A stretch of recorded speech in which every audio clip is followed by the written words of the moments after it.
ਨਮਸਕਾਰ ਸਤਿ ਸ਼੍ਰੀ ਅਕਾਲ ਜੀ। ਤੁਸੀਂ ਦੇਖ ਰਹੇ ਹੋ ਦੇਸ਼ ਤੋਂ ਵਿਦੇਸ਼। ਮੈਂ ਰਿੱਕੀ ਡੋਰਾ ਇੱਕ ਵਾਰ ਇਸ ਮੰਚ ਦੇ ਉੱਪਰ ਫਿਰ ਹਾਜ਼ਰ ਹਾਂ, ਕਿਉਂਕਿ ਜੀ ਸਾਡਾ ਮਕਸਦ ਹੈ ਤੁਹਾਨੂੰ ਤੇ ਤੁਹਾਡੇ ਬੱਚਿਆਂ ਨੂੰ ਬਾਹਰਲੀ ਕੰਟਰੀਜ਼, ਜਿਹੜੇ ਵੀ ਕੰਟਰੀ ਤੁਹਾਡੇ ਬੱਚੇ ਜਾਣਾ ਚਾਹੁੰਦੇ ਆ, ਤੁਸੀਂ ਜਾਣਾ ਚਾਹੁੰਦੇ ਹੋ, ਉੱਥੇ ਤੁਹਾਨੂੰ ਸੈਟਲ ਕਰਨਾ, ਚੰਗੀ ਸਲਾਹ ਦੇਣਾ। ਇਸੇ ਕਰਕੇ ਤੁਸੀਂ ਜਿਹੜਾ ਜਿਹਾ ਇੰਨਾ ਪਿਆਰ ਇਸ ਸ਼ੋਅ ਦੇ ਵਿੱਚ ਦਿੰਦੇ ਹੋ। ਇੱਕ ਵਾਰ ਫਿਰ ਸੱਦਾ ਦਿੱਤਾ ਅਸੀਂ ਲੈਂਡਮਾਰਕ ਇਮੀਗ੍ਰੇਸ਼ਨ ਤੋਂ ਮੈਡਮ ਅਨੀਤਾ ਨੂੰ, ਜੋ ਕਿ ਵੀਜ਼ਾ ਐਕਸਪਰਟ ਨੇ।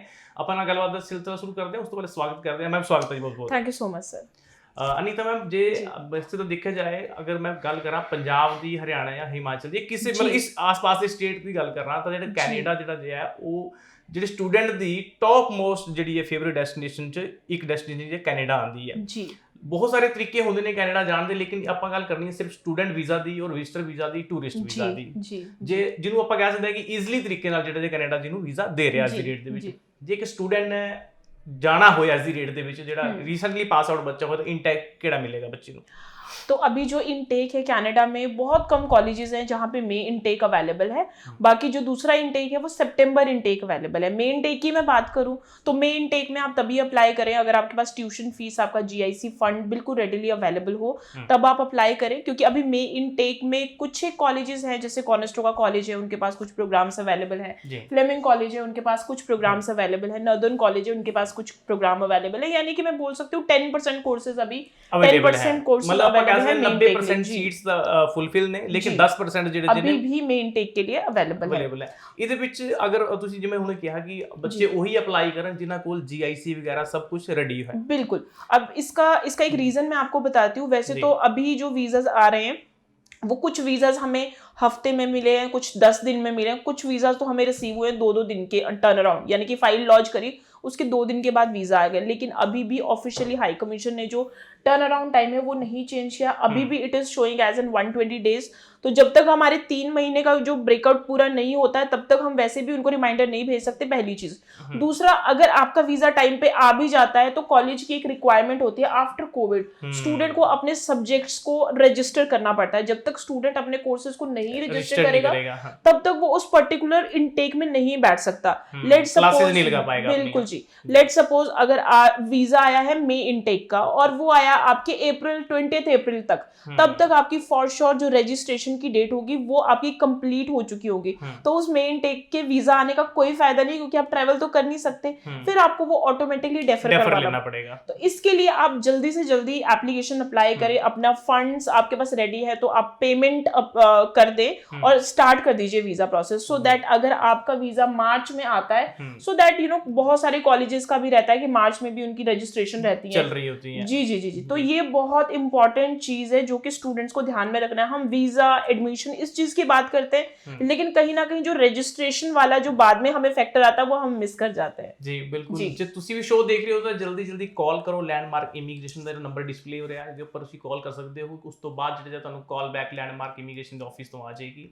ਜਿਹੜੇ ਨੀਅਰ ਬਾਈ ਸ਼ਹਿਰ ਜਿਹੜੇ ਤੁਹਾਨੂੰ ਆਫਿਸ ਲੈਂਡਮਾਰਕ ਦੇ ਉੱਥੇ ਹੈਗੇ ਨੇ, ਜਿਹੜਾ ਵੀ ਸ਼ਹਿਰ ਤੁਹਾਨੂੰ ਨੇੜੇ ਪੈਂਦਾ, ਉੱਥੇ ਜਾ ਕੇ ਵੀ ਤੁਸੀਂ ਵਿਜ਼ਿਟ ਕਰ ਸਕਦੇ ਹੋ, ਆਪਣਾ ਪ੍ਰੋਫਾਈਲ ਜਿਹੜਾ ਹੈ ਡਿਸਕਸ ਕਰ ਸਕਦੇ ਹੋ। ਕਿਉਂਕਿ ਲੈਂਡਮਾਰਕ ਇਮੀਗ੍ਰੇਸ਼ਨ ਦੀ ਐਕਸਪਰਟ ਟੀਮ ਜਿਹੜੀ ਹੈ ਸਾਰੀ ਬ੍ਰਾਂਚਸ ਦੇ ਵਿੱਚ ਬੈਠਦੀ ਹੈ। ਅਲੱਗ-ਅਲੱਗ ਜਿਹੜੇ ਐਕਸਪਰਟ ਨੇ, ਹਰ ਬ੍ਰਾਂਚ ਦੇ ਵਿੱਚ ਕੋਈ ਨਾ ਕੋਈ ਐਕਸਪਰਟ ਹੁੰਦੇ ਹੀ, ਮਤਲਬ ਬੈਠੇ ਹੀ ਹੁੰਦੇ ਨੇ। ਤੁਸੀਂ ਉੱਥੇ ਜਾ ਕੇ ਵੀ ਉਹਨਾਂ ਨੂੰ ਆਪਣੀ ਪ੍ਰੋਫਾਈਲ ਡਿਸਕਸ ਕਰ ਸਕਦੇ ਹੋ। ਇਹ ਨਹੀਂ ਕਿ ਤੁਸੀਂ ਚੰਡੀਗੜ੍ਹ ਹੀ ਆਣਾ ਜਾਂ ਮੋਹਾਲੀ ਆਣਾ, ਤੁਸੀਂ ਕਿਤੇ ਵੀ ਜਾ ਕੇ ਜਿਹੜਾ ਲੈਂਡਮਾਰਕ ਆਫਿਸ ਤੋਂ ਨਜ਼ਦੀਕ ਪੈਂਦਾ ਉੱਥੇ ਜਾ ਕੇ ਵੀ ਵਿਜ਼ਿਟ ਕਰ ਸਕਦੇ ਹੋ। ਮੈਡਮ, ਜਿਵੇਂ ਤੁਸੀਂ ਗੱਲ ਕੀਤੀ ਕਿ 10% ਸੀਟਸ ਜਿਹੜੀਆਂ ਨੇ ਅਵੇਲੇਬਲ ਨੇ, ਇਹ ਪ੍ਰਾਈਵੇਟ ਦੀ ਗੱਲ हो रही है या गवर्नमेंट की गल हो रही है? नहीं सर, अभी अगर मैं एज एन लैंडमार्क इमिग्रेशन के प्लेटफॉर्म पे हम जितने भी कॉलेजेस हैं वो पब्लिक यूनिवर्सिटी कॉलेजेस को ही प्रमोट करते हैं। रीजन बीइंग उसका ये रहता है कि एक तो प्रोग्राम की डाइवर्सिफिकेशन स्टूडेंट को बहुत अच्छी मिल जाती है, दूसरा स्टूडेंट को वर्क परमिट में कोई प्रॉब्लम नहीं आता। तो I am talking about only public colleges, ठीक है। एंड इसमें यूनिवर्सिटीज अभी तो बहुत कम है, यूनिवर्सिटीज तो हम नहीं कंसिडर करेंगे, लेकिन सिर्फ 10% जो कॉलेजेस हैं वो पब्लिक कॉलेज अवेलेबल है, गवर्नमेंट कॉलेज ਜਿਹਨੂੰ ਕਹਿੰਦੇ ਜੀ। ਬਿਲਕੁਲ ਬਿਲकुल। ਜੇ ਆਪਾਂ ਹੁਣ ਤੁਸੀਂ ਕਿਹਾ ਕਿ ਗਵਰਨਮੈਂਟ ਕਾਲਜ ਅਵੇਲੇਬਲ ਹੈ, ਵੈਸੇ ਵੀ ਲੈਂਡਮਾਰਕ ਇਮੀਗ੍ਰੇਸ਼ਨ ਜਿਹੜਾ ਜਿਹਾ ਉਹ ਪ੍ਰਾਈਵੇਟ ਕਾਲਜ ਨੂੰ ਨਹੀਂ ਪ੍ਰਮੋਟ ਕਰਦਾ। ਆਪਾਂ ਕਹਿ ਸਕਦੇ ਹਾਂ ਕਿ ਲੈਂਡਮਾਰਕ ਇਮੀਗ੍ਰੇਸ਼ਨ ਦੀ ਪਹਿਲੀ ਚੁਆਇਸ ਇਹ ਹੁੰਦੀ ਹੈ ਕਿ ਜਿਹੜੇ ਬੱਚਾ ਹੈ ਉਹ ਗਵਰਨਮੈਂਟ ਕਾਲਜ ਦੇ ਵਿੱਚ ਜਾਏ। ਅੱਛਾ, गवर्नमेंट कॉलेज जाना क्यों चाहिए, प्राइवेट से क्यों नहीं जाना चाहिए? उसका मैं सबसे इम्पॉर्टेंट जो रीज़न है, सबसे पहली बात है कि जब आप वर्क परमिट में अप्लाई करते हो तो आपको कोई हज़ल नहीं होता है, क्योंकि पब्लिक कॉलेज में पहले से ही डिसाइडेड होता है कि okay let's suppose we picked Fleming college, Conestoga college. अगर आपके CIC के वेबसाइट में जाते हो, कनेडियन हाई कमीशन की वेबसाइट पे जाते हो, तो ऑलरेडी वहाँ पे रहेगा कि इस पर्टिकुलर कॉलेज का वर्क परमिट मिलता है, पहली चीज़। दूसरा, आपका जो ट्यूशन फीस होता है वो आपका वही रेंज में आता है, यानी कि 1 साल की फीस आप 10 से 11 लाख के करीब लगाते हो।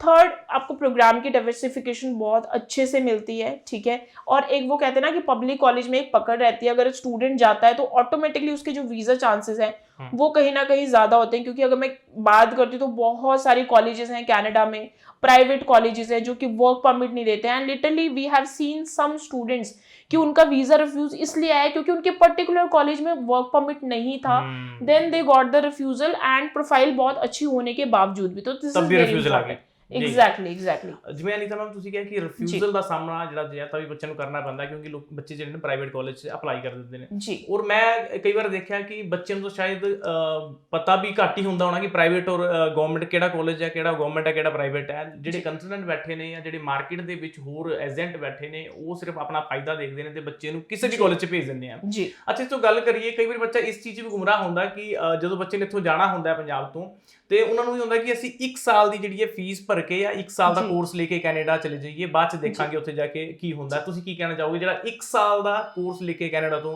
इथों इंडिया तो कनाडा जाता है? जी, तो अगर आप 12th पास आउट हैं तो आप 1 साल का सर्टिफिकेट या 1 साल का प्रोग्राम उसको अवॉइड कीजिए, बिकॉज उसमें जो वीजा सक्सेस रेट है वो बहुत ज्यादा नहीं होगा। इसका मैं रीजन बता देती हूँ। अगर student is 12th pass out तो उसको कहीं ना कहीं अपनी लाइफ में कुछ करने के लिए, अपनी लाइफ में जॉब लेने के लिए या फिर कुछ भी अर्न करने के लिए उसको एटलीस्ट 2 साल की पढ़ाई तो जरूरी है। तो हमेशा उस जो 12th पास आउट स्टूडेंट है उसके लिए 2 साल का अंडर ग्रेजुएट प्रोग्राम या 3 साल का एडवांस डिप्लोमा इज गुड। तो आपके वीजा चांसेस, आपके जॉब पर्सपेक्टिव ज्यादा बेटर रहेंगे। Avoid one year certificate after 12th, go for the 2 year diploma और एडवांस डिप्लोमा। अब उसके बाद स्टूडेंट आते हैं ग्रेजुएशन वाले। ग्रेजुएशन वाले जो स्टूडेंट्स हैं 90% जो कोर्सेज है वो 1 ईयर पोस्ट ग्रेजुएट डिप्लोमा के ही होते हैं। 1 साल का ही कोर्स होता है। एग्जैक्टली, सिर्फ 10% कोर्सेज होते हैं जो कि 2 ईयर के पोस्ट ग्रेजुएट प्रोग्राम होते हैं। उसमें ऐसा कोई प्रॉब्लम नहीं है। This is all about your choice, क्योंकि मैं आपको ऑलरेडी प्रोबेबिलिटी बता रही हूँ। 2 साल के जो कोर्सेज आपको मिलेंगे वो मैक्सिमम या तो किसी कॉलेज में मिल जाएंगे और वो कॉलेज में भी कम आप 5 to 10% लगा सकते हो। लेकिन अगर आप किसी भी यूनिवर्सिटी में अप्लाई कर रहे हो पोस्ट ग्रेजुएट डिप्लोमा के लिए, या फिर कुछ यूनिवर्सिटी में हम उसको पोस्ट बैकलॉरेट पोस्ट डिग्री वाली क्रेडेंशियल भी बोलते हैं, वो मेजरली आपको 2 इयर्स की मिलेगी। तो if you are looking for 2 year programme after your graduation and you want to go for the 2 year specifically, then go for the university. You can choose Cape Breton university, you can choose public university की गल कर रहे हैं। Exactly. You can choose Trent University, you can choose Algoma University, उसके बाद आपके पास आ गया Kwantlen polytechnic university, saint Xavier Francis university. So ये यूनिवर्सिटीज हैं जिनके पास पोस्ट ग्रेजुएट 2 ईयर के आएंगे। कॉलेजेस में आप देखोगे तो कॉलेज में 90% कोर्सेज आपको 1 ईयर के ही मिलेंगे। So this depend on you कि आपने 2 साल का लेना है तो आपकी क्या चॉइस रहेगी। जी बिल्कुल। जिਵੇਂ ਆਪਾਂ ਗੱਲ ਕਰਦੇ ਹਾਂ ਕਿ ਹੁਣ ਕੈਨੇਡਾ ਨੇ 5.5 ਬੈਂਡ ਵਾਲੇ ਬੱਚੇ ਨੂੰ ਤਾਂ ਵੈਸੇ ਹੱਥ ਖੜੇ ਕਰਤੇ ਮਨਾ ਕਰਤਾ ਹੈ ਕਿ ਤੁਸੀਂ ਨਾ ਅਪਲਾਈ ਕਰੋ, ਲੇਕਿਨ ਫਿਰ ਵੀ ਆਪਾਂ ਦੇਖਦੇ ਹਾਂ 5.5 ਬੈਂਡ ਵਾਲਾ ਬੱਚਾ ਕੋਸ਼ਿਸ਼ ਕਰਦਾ ਹੈ ਕਿ ਉਹਨੂੰ, ਵੈਸੇ ਤਾਂ ਅਸੀਂ ਇੱਥੇ ਉਹਦੇ ਵਿੱਚ ਕਹੀਦਾ ਹੈ ਕਿ 5.5 ਬੈਂਡ ਅਗਰ ਕਿਸੇ ਦੇ ਹੈਗੇ ਨੇ ਉਹਨੂੰ ਦੁਬਾਰਾ ਆਇਲਟਸ ਕਰ ਲੈਣੀ ਚਾਹੀਦੀ ਹੈ, ਕਿਉਂਕਿ ਅੱਧੇ ਬੈਂਡ ਦੇ ਵਿੱਚ 6 ਮਿਨੀਮਮ 6 ਦੀ ਰਿਕੁਆਇਰਮੈਂਟ ਹੈ। ਤੁਸੀਂ ਅੱਧੇ ਬੈਂਡ ਦੇ ਚੱਕਰ 'ਚ ਆਪਣਾ ਇਨਟੇਕ ਤੇ ਸਾਲ ਖਰਾਬ ਨਾ ਕਰੋ। ਲੇਕਿਨ ਫਿਰ ਵੀ ਕਈ ਬੱਚੇ ਹੁੰਦੇ ਨੇ ਕਿ ਉਹ ਕਹਿੰਦੇ ਕਿ ਟਰਾਈ ਕਰ ਲੈਂਦੇ ਆ, ਲੱਕ ਅਜ਼ਮਾ ਲੈਂਦੇ ਆ, ਜਿਵੇਂ ਇੱਕ ਵਾਰੀ ਅਪਲਾਈ ਕਰਕੇ ਦੇਖ ਲੈਂਦੇ, ਜੇ ਵੀਜ਼ਾ ਆ ਗਿਆ तब भी ठीक है, ਜੇ नहीं आया तब भी ठीक है। 5.5 बैंड वाले वास्ते कोई जगह है? 5.5 बैंड में अगर आप अप्लाई करते हो तो सबसे पहली बात है आपकी नॉन एसडीएस में आपकी वीजा एप्लीकेशन लॉन्च होती है। मैं आपको कभी भी रेकमेंड नहीं करूंगी कि आप 5.5 बैंड पे अप्लाई करो, क्योंकि जो वीजा सक्सेस रेट है वो बहुत कम होता है। इससे बेटर अगर आपने पीटी कर रखा है, अभी मार्केट में बड़ी रूमर है कि पीटी बंद हो गया है या पीटी बैन हो चुका है कनाडा में, तो अभी किसी ऑफिशियल वेबसाइट पे ये चीज अनाउंस नहीं हुई है। हाल ही हमें पीटी पे वीजास भी आए हैं। जिस दिन ये न्यूज आई थी उस दिन फ्राइडे वाले दिन ये न्यूज आई थी, and Saturday Tuesday we got the visas on PT. तो पीटी पे वीजास आ रहे हैं, क्लियर इंडिकेशन है कि अभी एज सच ऑफिशियली कुछ भी अनाउंस नहीं है, ठीक है। तो अगर आपके आइल्स में बैंड कम है, नहीं इंप्रूव हो रहा है, देन आप कहीं ना कहीं या तो अपना आइल्स इंप्रूव कर लो, या फिर अगर आपने पीटी के बेसिस पे किया है, क्योंकि जब भी आप नॉन एसडीएस में फाइल अपनी एप्लीकेशन लगाते हो तो गलती की कोई गुंजाइश नहीं है। गलती की कोई गुंजाइश नहीं है से मेरा मतलब ये है आपके कोर्स बिल्कुल रेलेवेंट होना चाहिए, आपका कोर्स बिल्कुल भी ऊपर नीचे नहीं होना चाहिए, आपके फंड्स अप्रोप्रिएट होने चाहिए, आपकी इनकम बिल्कुल सही होनी चाहिए, और आपकी जो एसओपी है उसमें जान होनी चाहिए। यानी कि आपको ये जो चारों फैक्टर का बहुत ध्यान रखना है, क्योंकि आप ऑलरेडी एक लूपहोल आप लेके चल रहे हो, पीटी या लो आइल्स, ठीक है, उसके बावजूद अगर एक और चीज आप पिक कर लेते हो देन चांसेस बहुत ज्यादा कॉम्प्लिकेटेड हो जाते हैं। ਕਈ ਲੋਕ ਇਹ ਵੀ ਮਤਲਬ ਜਿਹੜੇ ਸਟੂਡੈਂਟ ਨੇ ਉਹ ਵੀ ਸੋਚਦੇ ਨੇ ਕਿ ਪੀਟੀ ਦੇ ਨਾਲ ਜਿਹੜਾ ਜੇ ਕੈਨੇਡਾ ਵੀਜ਼ਾ ਨਹੀਂ ਦਿੰਦਾ, ਲੇਕਿਨ ਆਪਾਂ ਤੁਸੀਂ ਕਿਹਾ ਹੈ ਕਿ ਲਾਸਟ ਵੀਕ ਜਿਹੜਾ ਜੇ ਹੈ ਉਹ ਵੀ ਵੀਜ਼ਾ ਪੀਟੀ ਦੇ ਨਾਲ ਆਏ ਨੇ। ਹੁਣ ਤੁਹਾਨੂੰ ਲੱਗਦਾ ਕਿ ਪੀਟੀ ਦੇ ਨਾਲ ਅੱਗੇ ਵੀ ਵੀਜ਼ਾ आते रहेंगे? जी हमारे तो आ ही रहे हैं अभी वीजास, क्योंकि अभी भी recently we got the visa, क्योंकि हम हमेशा अपने शोज में या पब्लिकली वही चीज अनाउंस करते हैं जो हमारे साथ हो रही है। I mean we are getting the visa, so we are very positive in PT. हम तो पीटी के लिए वी आर पॉजिटिव। मतलब पीटी ਦੇ ਨਾਲ ਵੀ ਬੱਚਾ ਅਪਲਾਈ ਕਰੇ ਤਾਂ ਵੀਜ਼ਾ ਦੇ ਚਾਂसेस ਹੈਗੇ ਨੇ। हाँ जी बिल्कुल है, बस वही चीज है, अगर पीटी के साथ आप अप्लाई कर रहे हो तो आपने कोर्स में कभी भी कोई सेक्रीफाइस ना करें। आप अपने फंड्स, आपकी जो इवैल्यूएशन रिपोर्ट है, आपकी जो एसओपी है वो बहुत एप्रोप्रिएट होनी चाहिए। ਜਿਵੇਂ ਹੁਣ ਗੱਲ ਕਰਦੇ ਮੈਮ ਰਿਫਿਊਜ਼ਲ ਦੀ, ਕਿਉਂਕਿ ਕੈਨੇਡਾ ਨੇ ਜੇ ਵੀਜ਼ਾ ਦਿੱਤੇ ਨੇ ਤਾਂ ਰਿਫਿਊਜ਼ਲਾਂ ਦੀ ਵੀ ਕੋਈ ਕਮੀ ਨਹੀਂ ਰੱਖੀ ਹੈ। ਕਹਿ ਸਕਦੇ ਆਪਾਂ ਕਿ ਚੰਗੇ ਚੰਗੇ ਬੱਚੇ ਨੂੰ ਪ੍ਰੋਫਾਈਲ ਜਿਹੜਾ ਜੇਗਾ ਚੰਗੇ ਚੰਗੇ ਬੱਚੇ ਦਾ ਪ੍ਰੋਫਾਈਲ ਰਿਫਿਊਜ਼ ਕਰਕੇ ਰੱਖ ਦਿੱਤਾ, ਔਰ ਇੱਕ ਵਾਰੀ ਨਹੀਂ ਕਈ ਵਾਰੀ ਬੱਚੇ ਨੂੰ 2-3 ਰਿਫਿਊਜ਼ਲਾਂ ਦਾ ਸਾਹਮਣਾ ਕਰਨਾ ਪਿਆ। ਲੇਕਿਨ ਅੱਜ ਦੀ ਡੇਟ 'ਚ ਸਿਨੈਰੀਓ ਕੀ ਹੈ, ਕਿਉਂਕਿ ਤੁਸੀਂ ਆਲਰੇਡੀ ਦੱਸ ਚੁੱਕੇ ਹੋ ਕਿ 120 ਦਿਨ ਦਾ ਜਿਹੜਾ ਜੇ ਹੈ ਟਾਈਮ ਪੀਰੀਅਡ ਇਸ ਟਾਈਮ ਪ੍ਰੋਸੈਸਿੰਗ ਦਾ ਹੈਗਾ। 120 ਦਿਨ ਦੇ ਅੰਦਰ ਜਿਹੜਾ ਕੈਨੇਡਾ ਵੀਜ਼ਾ ਦੇ ਰਿਹਾ, ਮਤਲਬ ਕਿ ਅਸੀਂ ਜਦੋਂ ਵੀਜ਼ਾ ਹੈਂਡਓਵਰ ਕਰਦੇ ਹਾਂ ਤੇ ਇਹੋ ਜਿਹੇ ਬੱਚੇ ਵੀ ਹੈ। ਮੈਂ ਆਪ ਗੱਲਬਾਤ ਕਰਦਾ ਰਹਿੰਦਾ ਜਿਨ੍ਹਾਂ ਦਾ 15 ਦਿਨ ਦੇ ਵਿੱਚ ਜਾਂ ਕਹਿ ਸਕਦੇ 30 ਦਿਨ ਦੇ ਵਿੱਚ ਇੱਕ ਬੱਚਾ ਸੀਗਾ, ਉਹਦਾ 6 ਦਿਨ ਦੇ ਵਿੱਚ ਜਿਹੜਾ ਜਿਹਾ ਪੀਪੀਆਰ ਦੀ ਰਿਕੁਐਸਟ ਆ ਗਈ ਸੀਗੀ। ਕਿੰਨਾ ਗੱਲਾਂ ਦਾ ਧਿਆਨ ਰੱਖਣਾ ਚਾਹੀਦਾ ਕਿ ਅਗਰ ਰਿਫਿਊਜ਼ਲ ਆਂਦੀ ਹੈ ਤਾਂ ਕੋਈ ਡਰਨ ਵਾਲੀ ਗੱਲ ਹੈਗੀ ਹੈ? कनाडा हमेशा से बहुत अनप्रेडिक्टेबल रहा है। कई बार ऐसे लोगों के वीजास आपने भी सुने होंगे एंड हमारी ऑडियंस ने भी देखे होंगे कि ऐसे वाले वीजास के भी रिफ्यूजल आ जाते हैं। 7 बैंड 8 बैंड परसेंटेज बहुत, वो ऐसे वालों के भी कई बार रिफ्यूजल आ जाते हैं। और कई बार वीजास ऐसे भी आ जाते हैं कि हम लोग खुद ही शॉक हो जाते हैं कि ओके इसकी तो परसेंटेज भी बढ़िया नहीं थी, इसके आईएलटीएस नहीं ठीक था, इसका पीटी नहीं था, फंड नहीं था, इनकम नहीं था, and student got the visa. Canada हमेशा से एक अनप्रेडिक्टेबल रहा है, लेकिन रिसर्च, मार्केट रिसर्च से ये पता चला है कि जब आप अपनी वीजा एप्लीकेशन को टाइमली एक सबमिट करते हैं, बिल्कुल हाँ, अगर आप टाइम पे चलते हो एग्जैक्टली हाँ जी हाँ जी, तो आपके जो वीजा आने की जो प्रोबेबिलिटी है वो ज्यादा रहती है, क्योंकि हर इनटेक में एक स्पेसिफिक कोटा होता है, हर कॉलेज का, हर इनटेक का, हर प्रोविंस का एक कोटा होता है। तो अगर लेट सपोज मेरी प्रोफाइल बहुत वीक है और मैंने अपनी सितंबर इनटेक के लिए आज वीजा फाइल लगा ली, तो मैंने हाई कमीशन को आने वाले 8 महीने दे दिए डिसीजन के लिए, तो कोटा था एंड आई मुझे वीजा आ गया। वहीं पे एक स्टूडेंट है जिसकी प्रोफाइल बहुत बढ़िया है, 7 बैंड है, 8 बैंड है, परसेंटेज बहुत बढ़िया है, बट उसने विंडो दी ही नहीं, वो अभी जाना चाहता है सितंबर में और वो वीजा फाइल लॉन्च कर रहा है अगस्त में, तब तक तो मैक्सिमम जो कोटास हुए वो खत्म हो जाएंगे। ਇਸੇ ਗੱਲ ਦੇ ਉੱਪਰ ਮੈਂ ਆਣ ਲੱਗਾ ਸੀਗਾ, ਤੁਸੀਂ ਗੱਲ ਸ਼ੁਰੂ ਕੀਤੀ ਕਿ ਸੈਪਟੈਂਬਰ ਇਨਟੇਕ ਸੀ। ਮੇਰਾ ਅਗਲਾ ਕੁਐਸਚਨ ਇਹ ਸੀਗਾ ਕਿ ਜਿਹੜੇ ਬੱਚੇ ਬੇਸ਼ੱਕ ਰਿਫਿਊਜ਼ ਨੇ ਜਾਂ ਫਿਰ ਜਿਨ੍ਹਾਂ ਨੇ ਪਾਸ ਆਊਟ ਹੋ ਕੇ ਆਏ ਸੀ ਲੇਕਿਨ ਉਹਨਾਂ ਨੂੰ ਸੀਟ ਨਹੀਂ ਮਿਲੀ ਇਨਟੇਕ ਦੇ ਵਿੱਚ, ਜਨ ਚ ਨਹੀਂ ਮਿਲੀ, ਮਈ ਚ ਵੀ ਹੁਣ ਟਾਈਮ ਜਿਹੜਾ ਜਿਹਾ ਉਹ ਲਿਮਿਟਡ ਹੀ ਹੈਗਾ, ਲੇਕਿਨ ਸੈਪਟੈਂਬਰ ਦੇ ਬਾਰੇ ਉਹ ਸੋਚ ਰਹੇ ਨੇ ਕਿ ਹਾਲੇ ਤਾਂ ਬਹੁਤ ਟਾਈਮ ਹੈਗਾ। ਜੇ 90 ਦਿਨ ਦਾ ਪ੍ਰੋਸੈਸ ਵੀ ਕੈਨੇਡਾ ਐਮਬੈਸੀ ਲੈ ਰਹੀ ਹੈ ਤਾਂ ਮਤਲਬ ਕਿ ਉਹਨਾਂ ਨੂੰ ਮਈ ਜੂਨ ਦੇ ਆਸ-ਪਾਸ ਜਿਹੜੀ ਜੀ ਹੈ ਫਾਈਲ ਆਪਣੀ ਲਾਂਚ ਕਰਨੀ ਚਾਹੀਦੀ ਹੈ।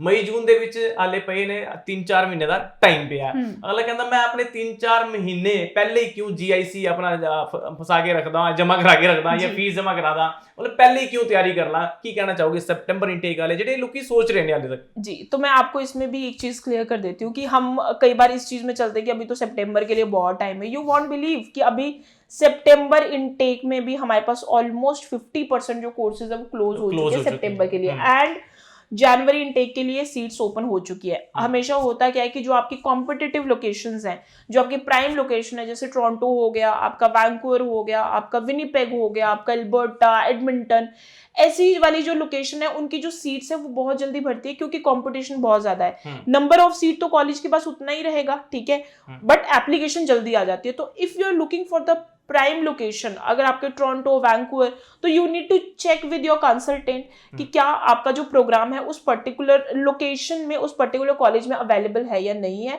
और अभी अगर आप एल्बर्टा के लिए देख रहे हो, विनिपेग के लिए देख रहे हो, तो इस टाइम सस्कैचुअन के लिए देख रहे हो, तो जनवरी 24 की भी सीट स्टार्ट हो चुकी है। ਜਿਵੇਂ ਕਿ ਆਪਾਂ ਰਿਫਿਊਜ਼ਲ ਦੀ ਗੱਲ ਸ਼ੁਰੂ ਕਰਤੀ ਸੀ, ਰਿਫਿਊਜ਼ਲ ਇੱਕ ਹੋਰ ਗੱਲ ਆਪਾਂ ਪੁੱਛਣਾ ਚਾਹਾਂਗੇ ਬੇਸਿਕਲੀ, ਕਿਉਂਕਿ ਰਿਫਿਊਜ਼ਲ ਜਿਹੜੀ ਹੈ ਉਹ ਕੈਨੇਡਾ ਨੇ, ਮੈਂ ਪਹਿਲੇ ਕਿਹਾ ਕਿ ਜਾ ਕੇ ਵੀਜ਼ਾ ਦਿੱਤੇ ਨੇ ਤਾਂ ਰਿਫਿਊਜ਼ਲ ਵੀ ਦਿੱਤੀ ਹੈ, ਲੇਕਿਨ ਰਿਫਿਊਜ਼ ਦਾ ਕਾਰਨ ਜਿਹੜਾ ਜਿਹਾ ਅਗਰ ਕਿਸੇ ਦੇ ਰਿਫਿਊਜ਼ਲ ਲੈਟਰ ਲਿਖਿਆ ਹੁੰਦਾ ਕਿ ਤੁਸੀਂ ਵਾਪਸ ਨਹੀਂ ਆਉਣਾ, ਮਤਲਬ ਇੱਕ ਸਿੰਪਲ ਜਿਹੀ ਲਾਈਨ ਲਿਖੀ ਹੁੰਦੀ ਹੈ ਕਿ ਸਾਨੂੰ ਲੱਗਦਾ ਤੁਸੀਂ ਕੈਨੇਡਾ ਤੋਂ ਵਾਪਸ ਨਹੀਂ ਆਉਣਾ, ਇਸ ਕਰਕੇ ਅਸੀਂ ਤੁਹਾਡਾ ਵੀਜ਼ਾ ਰਿਫਿਊਜ਼ ਕਰ ਰਹੇ ਹਾਂ। ਲੇਕਿਨ ਇਸ ਲਾਈਨ ਨੂੰ ਲੈ ਕੇ ਜਿਹੜਾ ਜਿਹਾ ਬੱਚਾ ਇਤਨਾ ਘਬਰਾ ਜਾਂਦਾ, ਬੱਚੇ ਦੇ ਪੇਰੈਂਟਸ ਘਬਰਾ ਜਾਂਦੇ ਨੇ ਕਿ ਮੈਂ ਕਈ ਵਾਰ ਦੇਖਦਾ ਹੁੰਦਾ ਕਿ ਉਹਨਾਂ ਦਾ ਮਤਲਬ ਫੈਮਿਲੀ ਦੀ ਹਾਲਤ ਇੰਨੀ ਬੁਰੀ ਹੋ ਜਾਂਦੀ ਹੈ, ਚਾਹੇ ਬੇਸ਼ੱਕ ਇੱਕ ਵਾਰ ਰਿਫਿਊਜ਼ਲ ਹੈ, ਇੱਕ ਲੇਕਿਨ ਲਿਖਿਆ ਸਿਰ ਪਿਆ ਤੁਸੀਂ ਵਾਪਸ ਨਹੀਂ ਆਉਣਾ, ਉਹਨਾਂ ਨੂੰ ਇਹ ਲੱਗਦਾ ਕਿ ਪਤਾ ਨਹੀਂ ਅਸੀਂ ਕਿਹੜੀ ਗਲਤੀ ਕਰਤੀ ਹੈ। ਤੁਸੀਂ ਕੀ ਕਹਿਣਾ ਚਾਹੋਗੇ ਇਸ ਪਾਰਟਿਕੂਲਰ ਲਾਈਨ ਦੇ ਉੱਪਰ ਜਿੱਥੇ ਲਿਖਿਆ ਹੁੰਦਾ ਐਮਬੈਸੀ ने कि ਤੁਸੀਂ ਵਾਪਸ नहीं होना? अगर हम 90% 95% जो रीजन है वो इसी तरह से लिख के आते हैं कि आपके जो फ्यूचर आउटकम्स हैं, आपके जो वो है, आपके चांसेस नहीं है वापस आने के। इसमें सबसे जो मेजर रोल प्ले करती है वो आपकी स्टेटमेंट ऑफ पर्पस आपका प्ले करता है जी, एसओपी। एंड सेकेंडली कि आपकी जो वीजा एप्लीकेशन में आपकी कितनी फंड और कितनी इनकम आपकी लगाई गई है वो।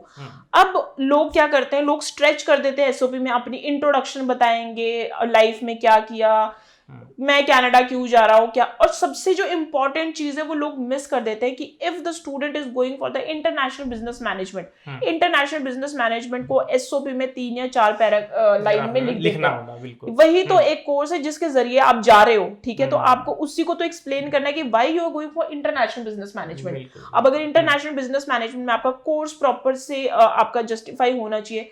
सेकेंडली आपके जो फ्यूचर आउटकम है इस पर्टिकुलर कोर्स को करने के बाद आप क्या करोगे, यही फ्यूचर सारी चीजें मतलब मेंशन होनी चाहिए, तुम्हारे कहने का मतलब है। बिल्कुल फ्यूचर आउटकम्स एंड कोर्स ये आपका बहुत अच्छे से एक्सप्लेन होना चाहिए। सेकेंडली आपको अपनी एसओपी में जरूर मेंशन करें कि आपकी फैमिली इनकम कितनी, कितने सेविंग, कितना सब कुछ क्या दिखा रहे हो। ਹੁਣ ਤੁਸੀਂ ਫੈਮਿਲੀ ਦੀ ਗੱਲ ਕਰਤੀ ਹੈ ਤਾਂ ਕਿਉਂਕਿ ਜੇ ਪਰਿਵਾਰ ਦੀ ਗੱਲ ਆਉਂਦੀ ਹੈ, ਇੱਕ ਬੱਚਾ ਅਗਰ ਇੱਕ ਪਰਿਵਾਰ ਦਾ ਇੱਕ ਬੱਚਾ ਕੈਨੇਡਾ ਜਾਂਦਾ ਤਾਂ ਕਹਿ ਸਕਦੇ ਆਪਾਂ ਕਿ ਪੂਰੇ ਪਰਿਵਾਰ ਦੀ ਜਿਹੜਾ ਭਵਿੱਖ ਹੈ ਉਹ ਕਿਤੇ ਨਾ ਕਿਤੇ ਮਤਲਬ ਅੱਛਾ ਹੁੰਦਾ ਹੈ, ਕਿਉਂਕਿ ਕੈਨੇਡਾ ਵਰਗੀ ਕੰਟਰੀ ਜਾ ਕੇ ਬੱਚਾ ਸੈਟਲ ਹੋਏਗਾ, ਪੂਰੇ ਪਰਿਵਾਰ ਆਪਣੇ ਪਰਿਵਾਰ ਦਾ ਸਹਾਰਾ ਬਣੇਗਾ। ਔਰ ਕੋਸ਼ਿਸ਼ ਹੁੰਦੀ ਹੈ ਕਿ ਉਸ ਪਰਿਵਾਰ ਦੇ ਜਿਹੜੇ ਮੈਂਬਰ ਨੇ, ਜਿਵੇਂ ਮਦਰ ਫਾਦਰ ਹੋ ਗਏ, ਸਿਸਟਰ ਹੋ ਗਿਆ, ਬ੍ਰਦਰ ਹੋ, ਕੋਈ ਵੀ ਰਿਲੇਸ਼ਨ ਚ ਜਿਹੜੇ ਲੋਕੀ ਹੁੰਦੇ ਨੇ, ਉਹਨਾਂ ਦੀ ਕੋਸ਼ਿਸ਼ ਹੁੰਦੀ ਕਿ ਅਸੀਂ ਵੀ ਇੱਕ ਵਾਰ ਕੈਨੇਡਾ ਜਾ ਕੇ ਆਈਏ ਜਾਂ ਦੇਖ ਕੇ ਆਈਏ, ਉੱਥੇ ਬੱਚੇ ਕੋਲ ਜਾ ਕੇ ਆਈਏ। ਪਿਛਲੇ 2 ਸਾਲ ਦੇ ਵਿੱਚ ਮੈਂ ਕਹਾਂ ਤਾਂ ਜਦੋਂ ਕੋਵਿਡ ਸੀਗਾ, ਕੋਵਿਡ ਦੇ ਵਿੱਚ ਕੈਨੇਡਾ ਨੇ ਟੂਰਿਸਟ ਵਿਜ਼ਟਰ ਵੀਜ਼ਾ ਮਤਲਬ ਨਾ ਦੇ ਬਰਾਬਰ ਹੀ ਦਿੱਤੇ ਨੇ। ਬਹੁਤ ਸਾਰੇ ਬੱਚੇ ਇਹੋ ਜਿਹੇ ਸੀਗੇ ਜਿਨ੍ਹਾਂ ਨੇ ਆਪਣੇ ਪੇਰੈਂਟਸ ਨੂੰ ਬੁਲਾਉਣਾ ਸੀਗਾ ਔਰ ਨਹੀਂ ਜਾ ਸਕੇ ਪੇਰੈਂਟਸ। ਅੱਜ ਦੀ ਡੇਟ ਦੇ ਵਿੱਚ ਅਗਰ ਕਿਸੇ ਨੇ ਟੂਰਿਸਟ ਵਿਜ਼ਟਰ ਵੀਜ਼ਾ ਅਪਲਾਈ ਕਰਨਾ ਹੋਵੇ ਜਾਂ ਫਿਰ ਕਿਸੇ ਬੱਚੇ ਨੇ ਆਪਣੇ ਪੇਰੈਂਟਸ ਨੂੰ ਬੁਲਾਉਣਾ ਹੋਵੇ ਜਾਂ ਇੱਥੋਂ ਪੇਰੈਂਟਸ ਜਾਣਾ ਚਾਹੁੰਦੇ ਹੋਣ ਤਾਂ ਇਹ ਸਹੀ टाइम हैगा अप्लाई करने का? बहुत बढ़िया टाइम है, ये बहुत अच्छा टॉपिक आपने उठाया है। इस टाइम पे बहुत अच्छे स्टूडेंट्स के वीजाज आ रहे हैं, कैंडिडेट्स के वीजा आ रहे हैं कि अगर आप टूरिस्ट वीजा पे जाना चाहते हो, आप डिपेंडेंट वीजा पे जाना चाहते हो, होटल बुकिंग के साथ जाना चाहते हो, आपके पास स्पॉन्सरशिप है उसके रिलेटेड जाना चाहते हो, तो इस बार अगर हमने जो रिसर्च किया है तो we are getting positive revert. So this is the best time to apply your application. ਅਗਰ ਜਿਵੇਂ ਤੁਸੀਂ ਕਿਹਾ ਕਿ ਬਹੁਤ ਵਧੀਆ ਟਾਈਮ ਹੈ, ਤੁਸੀਂ ਜਾ ਸਕਦੇ ਹੋ, ਲੇਕਿਨ ਕਈ ਲੋਕੀ ਹੁਣ ਸੋਚਦੇ ਨੇ ਕਿ ਸਾਡੇ ਕੋਲ ਮਤਲਬ ਇਤਨੇ ਫੰਡਸ ਨਹੀਂ ਹੈਗੇ ਜਾਂ ਫਿਰ ਅਸੀਂ नहीं जा सकते, अप्लाई करके रख लें ਜਾਂ ਤਾਂ ਕਦੇ ਵੀ सकते ਨੇ। बिल्कुल बिल्कुल अप्लाई करके रख ले। देखिए जो फंड वीजा मतलब ग्रांट हो जाए एक बार ਜਾਂ ਤੁਸੀਂ कदे भी सकते हो। हाँ जी वो 10 इयर्स का मल्टीपल वीजा होगा आपका, तो आपको उसमें रहेगा कि 6 मंथ आपको कनाडा, 6 मंथ इंडिया। अगर आप नहीं भी जाते तो ऐसा कोई प्रॉब्लम नहीं है, बट हाँ आप अपना वीजा एप्लीकेशन लगवा के रख सकते हैं। बाकी फंडिंग के लिए कितने फंड होने चाहिए, कितने इनकम होना चाहिए, कितना क्या, वो आपकी प्रीवियस एप्लीकेशन को जरूर डिपेंड करेगा कि आपने पहले जो स्टूडेंट वीजा जिसके बिहाफ पे आप जा रहे हो तो वो पहले कितना था, या फिर आप प्योरली टूरिस्ट वीजा पे जा रहे हो तो आपके फंड, आपके इनकम, उसके लिए आप प्रॉपर ऑफिस आए और एक बार असेसमेंट करवाएं। जी बिल्कुल, बहुत चंगी गल कही है। अगर किसी ने ध्यान नहीं दिता तो तुसी एक बार फिर सुन लो कि अगर ਤੁਹਾਡੀ ਪ੍ਰੀਵੀਅਸ ਐਪਲੀਕੇਸ਼ਨ ਦੇ ਵਿੱਚ ਕੀ ਲਿਖਿਆ ਇਹ ਬਹੁਤ ਮਾਇਨੇ ਰੱਖਦਾ ਹੈ। ਅਨੀਤਾ ਜੀ ਨੇ ਇੱਕ ਤੁਹਾਨੂੰ ਦੱਸ ਦਈਏ ਕਿ ਪਿਛਲੀ ਅੰਦਰ ਦੀ ਗੱਲ ਦੱਸ ਦਿੱਤੀ ਬੇਸਿਕਲੀ ਇਹ ਕਿ ਅਗਰ ਤੁਹਾਡੀ ਜਦੋਂ ਸਟੂਡੈਂਟ ਗਿਆ ਸੀਗਾ ਜਾਂ ਤੁਹਾਡੀ ਬੇਟਾ ਬੇਟੀ ਕੋਈ ਵੀ ਕੈਨੇਡਾ ਦੇ ਵਿੱਚ ਗਿਆ ਸੀਗਾ, ਪਰਿਵਾਰ ਦਾ ਮੈਂਬਰ ਕੋਈ ਵੀ ਗਿਆ ਸੀਗਾ, ਸਟੂਡੈਂਟ ਵੀਜ਼ਾ ਦੇ ਉੱਪਰ ਗਿਆ ਸੀਗਾ ਬਾਈ ਚਾਂਸ, ਉਸ ਐਪਲੀਕੇਸ਼ਨ ਦੇ ਵਿੱਚ ਤੁਹਾਡਾ ਪ੍ਰੋਫਾਈਲ ਕੀ ਲਿਖਿਆ ਹੋਇਆ ਹੈ ਇਹ ਬਹੁਤ ਮਾਇਨੇ ਰੱਖਦਾ ਹੈ। ਇਹੀ ਕਹਿਣਾ ਚਾਹੁੰਦੇ ਸੀ ਤੁਸੀਂ? मतलब उस प्रोफाइल ਨੂੰ ਕਿਵੇਂ मतलब ਜਿਹੜੀ ਹਾਈ ਕਮਿਸ਼ਨ ਹੈ ਕੈਨੇਡਾ ਐਮਬੈਸੀ ਹੈ ਉਹ देखती है पहले? बिल्कुल, आपके पहले आपने अगर लेट्स सपोज आप डिपेंडेंट वीजा पे जा रहे हो तो जो आपका डिपेंडेंट है उसकी कितनी इनकम दिखाई थी वर्सेस आप खुद की कितनी इनकम दिखा रहे हो, तो वो इनकम एंड सेविंग्स वो बहुत इंपॉर्टेंट होता है। हमारे पास बहुत सारे अगर वो भी मैच ना हो तो रिफ्यूज। देखिए मैच इन द सेंस कि अगर हम ऑब्वियसली अगर मेरे पास से कोई स्टूडेंट वीजा गया है एंड साथ में उनके पेरेंट्स डिपेंडेंट वीजा पे जाना चाहते हैं, मैच इन द सेंस थोड़ा बहुत ऊपर नीचे चल सकता है, लेकिन ये नहीं होगा कि पहले स्टूडेंट वीजा पे आपने 15 लाख दिखा दिए थे और अब इसने जब डिपेंडेंट वीजा है फिर 2 लाख दिखा रही है, इतना ज्यादा वेरिएशन नहीं होता, तो वो थोड़ा बहुत चलता है। अगर थोड़ा बहुत ऊपर नीचे हो तो कोई प्रॉब्लम नहीं। ਇਸੇ ਕਰਕੇ ਅਸੀਂ ਹਮੇਸ਼ਾ ਗੁਜ਼ਾਰਿਸ਼ ਕਰੀਦੀ ਹੈ ਕਿ ਜਦੋਂ ਵੀ ਤੁਸੀਂ ਕਿਸੇ ਵੀ ਕੰਸਲਟੈਂਟ ਕੋਲ ਜਾਂਦੇ ਹੋ ਤਾਂ ਇੱਕ ਵਾਰ ਉਹਦਾ ਬੈਕਗ੍ਰਾਉਂਡ ਚੈੱਕ ਕਰ ਲਿਆ ਕਰੋ, ਕਿੰਨੇ ਕੇ ਵੀਜ਼ੇ ਉਹ ਅਪਲਾਈ ਕਰਦੇ ਨੇ ਉਹ ਵੀ ਦੇਖ ਲਿਆ ਕਰੋ, ਕਿੰਨੇ ਕੇ ਵੀਜ਼ੇ ਆਉਂਦੇ ਨੇ ਉਹ ਵੀ ਦੇਖ ਲਿਆ ਕਰੋ, ਔਰ ਲੋਕਾਂ ਨੇ ਉਹਨਾਂ ਦੇ ਬਾਰੇ ਕੀ ਕਿਹਾ ਹੁੰਦਾ ਹੈ ਉਹ ਵੀ ਦੇਖ ਲਿਆ ਕਰੋ, ਕਿਉਂਕਿ ਬਹੁਤ ਸਾਰੀ ਵੀਡੀਓ ਜਿਹੜੀਆਂ ਨੇ ਉਹ ਲੈਂਡਮਾਰਕ ਇਮੀਗ੍ਰੇਸ਼ਨ ਦੇ ਫੇਸਬੁੱਕ YouTube ਦੇ ਪੇਜ ਦੇ ਉੱਪਰ ਪਈਆਂ ਹੁੰਦੀਆਂ ਨੇ, ਜਿਹੜੇ ਸਟੂਡੈਂਟ ਦੇ ਐਕਸਪੀਰੀਅੰਸ ਹੁੰਦੇ ਨੇ, ਉਹਨਾਂ ਦੀ ਫੈਮਿਲੀ ਦੇ ਐਕਸਪੀਰੀਅੰਸ ਹੁੰਦੇ ਨੇ ਉਹ ਵੀ ਅਸੀਂ ਤੁਹਾਨੂੰ ਦਿਖਾਉਂਦੇ ਰਹਿੰਦੇ ਹਾਂ। ਕਿਉਂਕਿ ਉਹ ਜਿਹੜੇ ਐਕਸਪੀਰੀਅੰਸ ਨੇ ਉਹ ਲੋਕੀ ਆਪ ਨੂੰ ਦੱਸਦੇ ਨੇ ਕਿ ਕਿੰਨੀਆਂ ਰਿਫਿਊਜ਼ਲਾਂ ਤੋਂ ਬਾਅਦ ਜਿਹੜਾ ਜਿਹਾ ਹੈ ਉਹਨਾਂ ਨੇ ਲੈਂਡਮਾਰਕ ਆਫਿਸ ਦੇ ਵਿੱਚ ਵਿਜ਼ਿਟ ਕੀਤਾ। ਉਸ ਤੋਂ ਬਾਅਦ ਲੈਂਡਮਾਰਕ ਜਿਹੜੀ ਐਕਸਪਰਟ ਟੀਮ ਸੀਗੀ ਉਹਨਾਂ ਨੇ ਤੁਹਾਡੀ ਪ੍ਰੋਫਾਈਲ ਦੇਖ ਕੇ ਐਸਓਪੀ ਬਣਾਈ। ਉਸ ਤੋਂ ਬਾਅਦ ਜਿਹੜਾ ਜਿਹਾ ਫਾਈਲ ਹਾਈ ਕਮਿਸ਼ਨ ਦੇ ਉੱਥੇ ਭੇਜੀ। ਉਸ ਤੋਂ ਬਾਅਦ ਹੀ ਵੀਜ਼ਾ ਜਿਹੜਾ ਜਿਹਾ ਸਟੈਂਪ ਹੋ ਕੇ ਆਉਂਦਾ ਹੈ। ਇਸੇ ਕਰਕੇ ਤੁਸੀਂ ਪਹਿਲੇ ਜਦੋਂ ਜਾਣਾ ਹੁੰਦਾ ਕਿਤੇ ਪਹਿਲੇ ਇਹ ਦੇਖ ਲਿਆ ਕਰੋ ਕਿ ਉਹਨਾਂ ਨੇ ਕਿੰਨੇ ਕੀ ਵੀਜ਼ੇ ਅਪਲਾਈ ਕੀਤੇ ਸੀਗੇ, ਕਿੰਨੇ ਕੀ ਆਏ ਸੀਗੇ, ਕਿਉਂਕਿ ਜਦੋਂ ਤੁਸੀਂ ਵੀਡੀਓ ਦੇਖਦੇ ਹੋ ਤਾਂ ਤੁਹਾਨੂੰ ਪਤਾ ਲੱਗੇ ਤੁਹਾਡਾ ਹੀ ਰਿਸ਼ਤੇਦਾਰ ਜਿਹੜਾ ਸੀਗਾ ਕੋਈ ਨਾ ਕੋਈ ਜਾਣ ਪਛਾਣ ਵਾਲਾ ਆਲਰੇਡੀ ਲੈਂਡਮਾਰਕ ਇਮੀਗ੍ਰੇਸ਼ਨ ਦੀ ਟੀਮ ਕੋਲ ਆਇਆ ਹੋਣਾ ਔਰ ਉਹਨਾਂ ਦੇ ਵੀਡੀਓ ਉੱਥੇ ਪਿਆ ਹੋਣਾ। ਹੁਣ ਤੁਸੀਂ ਉਹ ਵੀਡੀਓ ਦੇਖੋ ਕਿਉਂਕਿ ਬਹੁਤ ਜ਼ਰੂਰੀ ਹੁੰਦਾ ਸ਼ੋਅ ਦੇ ਵਿੱਚ ਦਿਖਾਣਾ ਤਾਂ ਕਿ ਲੋਕੀ ਜਦ ਤੱਕ ਦਿਖਾਈਏ ਨਹੀਂ ਲੋਕੀ ਵਿਸ਼ਵਾਸ ਵੀ ਨਾ ਕਰਦੇ। ਇਸੇ ਕਰਕੇ ਤੁਸੀਂ ਉਹ ਵੀਡੀਓ ਦੇਖੋ ਤੇ ਸਾਨੂੰ ਦਿਓ ਇਜਾਜ਼ਤ। ਇੱਕ ਹੋਰ ਵੀਜ਼ਾ ਮੇਰੇ ਹੱਥ ਦੇ ਵਿੱਚ ਸਟੈਂਪ ਹੋ ਕੇ ਜਿਹੜਾ ਕੈਨੇਡਾ ਦੀ ਸਟੈਂਪ ਲੱਗੀ ਹੋਈ ਹੈ, ਪਾਸਪੋਰਟ ਤੁਸੀਂ ਦੇਖ ਸਕਦੇ ਹੋ ਮੇਰੇ ਕੋਲ ਪਿਆ ਤੇ ਇਹਨਾਂ ਦਾ ਨਾਮ ਹੈਗਾ ਹੈ ਜਸ਼ਨਪ੍ਰੀਤ ਕੌਰ। ਮਾਨਸਾ ਤੋਂ ਇਹ ਬਿਲੋਂਗ ਕਰਦੇ ਨੇ, ਫਾਦਰ ਸਾਹਿਬ ਇਹਨਾਂ ਦੇ ਨਾਲ ਹੈਗੇ ਨੇ। ਆਪਾਂ ਨਾਲ ਗੱਲਬਾਤ ਕਰਦੇ ਹਾਂ ਕਿ ਕਿੱਦਾਂ ਦਾ ਇਹਨਾਂ ਦਾ ਐਕਸਪੀਰੀਅੰਸ ਆ ਲੈਂਡਮਾਰਕ ਦਾ, ਕਿਉਂਕਿ ਬਹੁਤ ਸਾਰੇ ਬੱਚੇ ਹੁੰਦੇ ਨੇ ਜਿਨ੍ਹਾਂ ਦੀ ਕਈ ਬੱਚਿਆਂ ਦਾ ਰਿਫਿਊਜ਼ਲ ਦਾ ਸਾਹਮਣਾ ਕਰਨਾ ਪੈਂਦਾ ਹੈ ਔਰ ਕਈ ਲੱਕੀ ਬੱਚੇ ਆਪਾਂ ਜਿਹਨਾਂ ਨੂੰ ਕਹਿੰਦੇ ਜਿਨ੍ਹਾਂ ਦੇ ਵੀਜ਼ਾ ਆਉਂਦੇ ਨੇ ਕੈਨੇਡਾ ਦੇ, ਉਹ ਵੀ +2 ਤੋਂ ਬਾਅਦ ਜਿਹਨੂੰ ਕਹਿੰਦੇ ਫਰੈਸ਼ ਸਟੂਡੈਂਟ, ਉਹਨਾਂ ਦੇ ਵੀਜ਼ਾ ਜਿਹੜੇ ਸਟੈਂਪ ਹੋ ਕੇ ਆਉਂਦੇ ਨੇ। ਜਸਪ੍ਰੀਤ ਕਿੱਥੋਂ ਬਿਲੋਂਗ ਕਰਦੇ ਹੋ? ਮਾਨਸਾ ਤੋਂ ਜੀ। ਮਾਨਸਾ ਤੋਂ ਬਿਲੋਂਗ ਕਰਦੇ ਹੋ। ਇੱਥੇ ਸਟੱਡੀ ਕੀ ਹੈ ਤੁਹਾਡੀ? ਸਰ ਮੇਰੀ +2 ਪਾਸ ਆਊਟ ਆ ਮੈਂ 2020 ਦੇ ਵਿੱਚ ਹੋਈ ਸੀਗੀ ਅਤੇ ਉਸ ਤੋਂ ਬਾਅਦ 'ਚ ਮੇਰਾ ਗੈਪ ਸੀਗਾ 1 ਈਅਰ ਕੰਪਿਊਟਰ ਦਾ ਐਕਸਪੀਰੀਅੰਸ ਵੀ ਲਵਾਇਆ ਸੀ ਮੈਂ ਅਤੇ 1 ਰਿਫਿਊਜ਼ਲ ਤੋਂ ਬਾਅਦ ਮੇਰਾ ਵੀਜ਼ਾ ਆਇਆ ਗਾ। ਮਤਲਬ ਇੱਕ ਵਾਰ ਤੁਹਾਡੀ ਆਲਰੇਡੀ ਰਿਫਿਊਜ਼ ਹੈ? ਅੱਛਾ, ਰਿਫਿਊਜ਼ਲ ਕਿੱਥੋਂ ਸੀਗੀ?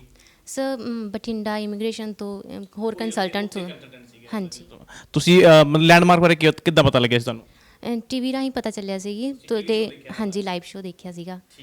ਉਸ ਤੋਂ ਬਾਅਦ ਤੁਸੀਂ ਇਹਨਾਂ ਨੂੰ ਕੰਟੈਕਟ ਕੀਤਾ ਤੇ ਅੱਜ ਤੁਹਾਡਾ ਜਿਹੜਾ ਜੇ ਵੀਜ਼ਾ ਉਹ ਸਟੈਂਪ ਹੋ ਕੇ ਆ ਚੁੱਕਿਆ? ਹਾਂਜੀ, ਵਿਦਿਨ 18 ਡੇਜ਼ ਦੇ ਵਿੱਚ ਹੀ ਆ ਗਿਆ ਸੀ। 18 ਦਿਨ ਦੇ ਵਿੱਚ ਵੀਜ਼ਾ ਆ ਗਿਆ ਤੁਹਾਡਾ? ਬਹੁਤ ਮੁਬਾਰਕਾਂ ਤੁਹਾਨੂੰ। ਕਿਉਂਕਿ ਕਈ ਵਾਰੀ ਆਪਾਂ ਦੇਖਦੇ ਹਾਂ ਬਹੁਤ ਸਾਰੇ ਜਿਹੜੇ ਬੱਚੇ ਹੁੰਦੇ ਨੇ ਉਹਨਾਂ ਨੂੰ ਵੇਟਿੰਗ ਤੋਂ ਹੁੰਦਾ ਰਿਜ਼ਲਟ, ਕਈ ਵਾਰੀ ਜਿਹੜਾ ਡੈਫਰ ਕਰਾਉਣਾ ਪੈਂਦਾ ਹੈ। ਹਾਲਾਂਕਿ ਇਹ ਗੁੜੀਆ ਦੱਸ ਰਹੀ ਹੈ ਕਿ ਇੱਕ ਵਾਰ ਇਹਨਾਂ ਦਾ ਜਿਹੜਾ ਰਿਫਿਊਜ਼ ਹੋ ਚੁੱਕਿਆ, ਰਿਫਿਊਜ਼ ਹੋਣ ਤੋਂ ਬਾਅਦ ਜਿਹੜਾ ਜੇ ਲੈਂਡਮਾਰਕ ਇਮੀਗ੍ਰੇਸ਼ਨ ਦੇ ਵਿੱਚ ਆਏ ਉਸ ਤੋਂ ਬਾਅਦ ਇਹਨਾਂ ਨੇ ਇੱਥੇ ਕੰਟੈਕਟ ਕੀਤਾ ਆ ਕੇ TV ਸ਼ੋਅ ਦੇਖ ਕੇ ਕਹਿ ਰਹੇ ਕਿ ਆਏ ਸੀਗੇ। ਤੇ ਬਹੁਤ ਚੰਗੀ ਗੱਲ ਹੈ ਜੀ, ਤੁਹਾਡਾ ਜਿਹੜਾ ਵੀਜ਼ਾ ਸਟੈਂਪ ਹੋ ਕੇ ਆ ਚੁੱਕਿਆ। ਕੈਨੇਡਾ ਕਿਹੜੀ ਜਗ੍ਹਾ ਜਾ ਰਹੇ ਹੋ? ਸਰ ਮੈਂ ਬੈਰੀ ਦੇ ਵਿੱਚ ਮੇਰਾ ਮਤਲਬ ਕਾਲਜ ਹੈ ਜਾਰਜੀਅਨ ਕਾਲਜ, ਅਤੇ ਪਹਿਲਾਂ ਮੈਂ ਟੋਰਾਂਟੋ ਦੇ ਵਿੱਚ ਹੀ ਜਾਊਂਗੀ, ਉੱਥੇ ਮੇਰੇ ਰਿਲੇਟਿਵਸ ਨੇਗੇ। ਉਸ ਤੋਂ ਬਾਅਦ 'ਚ ਮੈਂ ਬੈਰੀ ਸ਼ਿਫਟ ਹੋਊਂਗੀ ਸਰ। ਠੀਕ ਹੈ। ਤੇ ਸਟੱਡੀ ਉੱਥੇ ਕੋਰਸ ਕਿਹੜਾ ਲੈ ਕੇ ਜਾ ਰਹੇ ਤੁਸੀਂ? ਕਿੰਨੀ ਦੇਰ ਦਾ ਕੋਰਸ ਹੈ? ਸਰ 2 ਇਅਰਸ ਦਾ ਮੇਰਾ ਕੋਰਸ ਹੈਗਾ। Hospitality hotel and resort operations management ਮੇਰਾ ਕੋਰਸ ਹੈ ਜੀ। ਤੁਸੀਂ ਇਹਨਾਂ ਦੇ ਫਾਦਰ ਸਾਹਿਬ ਹੋ? ਫਾਦਰ ਹਾਂ। ਬਹੁਤ ਬਹੁਤ ਮੁਬਾਰਕਾਂ ਤੁਹਾਨੂੰ, ਕਿਉਂਕਿ ਪੋਤੀ ਦਾ ਜਿਹੜਾ ਵੀਜ਼ਾ ਹੋ ਕੇ ਸਟੈਂਪ ਹੋ ਕੇ ਆ ਚੁੱਕਿਆ। ਕੀ ਕਹਿਣਾ ਚਾਹੋਗੇ ਲੈਂਡਮਾਰਕ ਬਾਰੇ? I am very happy that our Canada stamp visa is coming. Landmark. I am very happy. ਅਗਰ ਮੈਂ ਗੱਲ ਕਰਾਂ ਜੇ ਬਾਈ ਚਾਂਸ, ਜਿਵੇਂ ਦੇਖੋ ਕਈ ਲੋਕ ਇਹੋ ਜਿਹੇ ਹੁੰਦੇ ਨੇ ਕਿ ਜਿਨ੍ਹਾਂ ਦੇ ਪਰਿਵਾਰਾਂ ਨੂੰ ਬਹੁਤ ਤਰ੍ਹਾਂ ਦਾ ਮਤਲਬ ਕਈ ਤਰ੍ਹਾਂ ਦੇ ਧੋਖੇ ਦਾ ਸ਼ਿਕਾਰ ਹੁੰਦੇ ਨੇ ਬੱਚੇ। ਕਈ ਜਿਹੜੇ ਕੰਸਲਟੈਂਟ ਹੁੰਦੇ ਨੇ ਉਹ ਰਿਫਿਊਜ਼ਲ ਦਾ ਮਤਲਬ ਰਿਫਿਊਜ਼ਲ ਆ ਜਾਂਦੀ ਹੈ। ਤੁਹਾਡੀ ਤਾਂ ਕਹਿੰਦੇ ਆ ਕਿ ਇੱਕ ਰਿਫਿਊਜ਼ਲ ਤੋਂ ਬਾਅਦ ਤੁਸੀਂ ਜਦੋਂ ਲੈਂਡਮਾਰਕ ਆਏ ਉਸ ਤੋਂ ਬਾਅਦ ਤੁਸੀਂ ਸਰਵਿਸ ਕਿੱਦਾਂ ਦੀ ਲੱਗੀ ਇਹਨਾਂ ਦੀ? ਬਹੁਤ ਵਧੀਆ, ਬੈਟਰ ਸਰਵਿਸ ਹੈ ਜੀ। ਅਸੀਂ ਜਿਹੜੇ ਅੱਗੇ ਸਟੂਡੈਂਟ ਸਾਨੂੰ ਮਿਲਣਗੇ ਉਹਨਾਂ ਨੂੰ ਵੀ ਇਸ ਬਾਰੇ ਦੱਸਾਂਗੇ ਵੀ ਜਿਹੜੀ ਸਰਵਿਸ ਉਹ ਉੱਥੋਂ ਲਓ ਤੁਸੀਂ। ਬਠਿੰਡਾ ਇਹਨਾਂ ਦਾ ਆਫਿਸ ਹੈ ਅਤੇ ਮੇਨ ਆਫਿਸ ਹੈ ਜਿਹੜਾ 74 ਮੋਹਾਲੀ ਵਿੱਚ ਹੈ। ਬਹੁਤ ਬਹੁਤ ਮੁਬਾਰਕਾਂ ਤੁਹਾਨੂੰ। ਪਾਸਪੋਰਟ ਤੁਹਾਡਾ ਤੁਸੀਂ ਰਿਸੀਵ ਕਰਨਾ। Thank you. ਸਾਹਿਲ ਕਿੱਥੋਂ ਬਿਲੋਂਗ ਕਰਦੇ ਹੋ? ਸਰ ਮੈਂ ਬੇਸਿਕਲੀ ਮੋਹਾਲੀ ਤੋਂ ਹੀ ਬਿਲੋਂਗ ਕਰਦਾ। ਮੋਹਾਲੀ ਤੋਂ ਲੋਕਲ ਇੱਥੇ? ਲੋਕਲ ਹੈ ਜੀ, ਹਾਂਜੀ। ਕਿੱਦਾਂ ਦਾ ਐਕਸਪੀਰੀਅੰਸ ਤੁਹਾਡਾ ਲੈਂਡਮਾਰਕ ਨਾਲ ਰਿਹਾ? ਸਰ ਬਹੁਤ ਜ਼ਿਆਦਾ ਵਧੀਆ ਰਿਹਾ ਐਕਸਪੀਰੀਅੰਸ, ਕਿਉਂਕਿ ਮੈਨੂੰ ਬਾਰ-ਬਾਰ ਜਿੱਦਾਂ ਮੈਨੂੰ ਜਿੱਦਾਂ ਦਿਮਾਗ 'ਚ ਪਾਇਆ ਹੁੰਦਾ ਕਿਸੇ ਨੇ ਕਿ ਬਾਰ-ਬਾਰ ਕਾਲ ਕਰਨਾ ਪੈਂਦਾ, ਇੱਦਾਂ ਪੁੱਛਣਾ ਪੈਂਦਾ। ਤੇ ਜਸਟ ਮੈਂ ਆਪਣੇ ਕਾਉਂਸਲਰ ਨੂੰ ਕੰਟੈਕਟ ਕਰਦਾ ਸੀਗਾ, ਉਹ ਸਾਰੀ ਡਿਟੇਲ ਸਾਰੀ ਇਨਫੋਰਮੇਸ਼ਨ ਇੱਕ ਕਾਲ ਤੇ ਮਿਲ ਜਾਂਦੀ। ਕਿੰਨਾ ਟਾਈਮ ਲੱਗਿਆ? ਕਿੰਨੀ ਦੇਰ 'ਚ ਵੀਜ਼ਾ ਆ ਗਿਆ ਤੁਹਾਡਾ? ਸਰ 34 ਦਿਨਾਂ 'ਚ ਵੀਜ਼ਾ ਆਇਆ ਸਰ। 34 ਡੇਜ਼ 34 ਦਿਨਾਂ ਦੇ ਅੰਦਰ ਤੁਹਾਡਾ ਜਿਹੜਾ ਪਾਸਪੋਰਟ ਸਟੈਂਪ ਹੋ ਕੇ ਵੀ ਆ ਗਿਆ, ਵੀਜ਼ਾ ਗ੍ਰਾਂਟ ਹੋ ਗਿਆ। ਹਾਂਜੀ ਸਰ, ਬਿਲਕੁਲ। ਤੇ ਹੁਣ ਕਿੱਦਾਂ ਦੀ ਖੁਸ਼ੀ ਹੈ? ਸਰ ਮੈਂ ਸਭ ਤੋਂ ਵਧੀਆ ਗੱਲ ਇਹ ਹੈ ਕਿ ਮੈਂ ਆਪਣੀ ਫੈਮਿਲੀ ਦਾ ਪਹਿਲਾ ਬੱਚਾ ਜਿਹਦਾ ਵੀਜ਼ਾ ਆਇਆ, ਤੇ ਪੂਰੇ ਖਾਨਦਾਨ 'ਚ ਹੀ ਕਹਿ ਸਕਦੇ ਆਪਾਂ। ਤਾਂ ਖੁਸ਼ੀ ਤਾਂ ਸਰ ਪੈਰ ਨਹੀਂ ਥੱਲੇ ਲੱਗ ਰਹੇ, ਪਰ ਮੈਂ ਧੰਨਵਾਦੀ ਹਾਂ ਕਿ ਤੁਸੀਂ ਮੇਰਾ ਸੁਪਨਾ ਇਹ ਸੱਚ ਕਰਿਆ ਜੀ। ਬਹੁਤ ਬਹੁਤ ਮੁਬਾਰਕਾਂ ਤੁਹਾਨੂੰ, ਤੁਹਾਡੇ ਸਾਰੇ ਪਰਿਵਾਰ ਨੂੰ। ਤੇ ਹੁਣ ਕੈਨੇਡਾ ਕਿਹੜੀ ਜਗ੍ਹਾ ਜਾ ਰਹੇ ਹੋ ਤੁਸੀਂ? ਸਰ ਮੈਂ ਜਾ ਰਿਹਾ ਵੈਲੈਂਡ, ਮੇਰਾ ਟੋਰਾਂਟੋ ਬੇਸਿਕਲੀ ਜਾ ਰਿਹਾ ਮੈਂ, ਤੇ ਵੈਲੈਂਡ ਦੇ ਵਿੱਚ ਮੇਰਾ ਕਾਲਜ ਹੈ, ਨਾਇਗਰਾ ਕਾਲਜ।